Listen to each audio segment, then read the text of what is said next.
Hello. বলো। এতদিন পর হঠাৎ?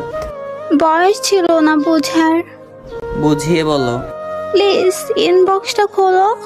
অপরিচিত কাউকে ইনবক্সে রাখি না।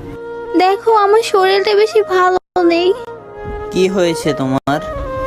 আমি কি যোগ্য ক্ষমার? আগে বলো কি হয়েছে। উপরওয়ালার ডাক পড়েছে। ফালতু কথা বলো কেন? সব সময় দোয়া করি ভালো থাকে যেন। তোমার স্বামী কেমন আছে? সে তো এখন অন্যের কাছে। মানে বুঝলাম না।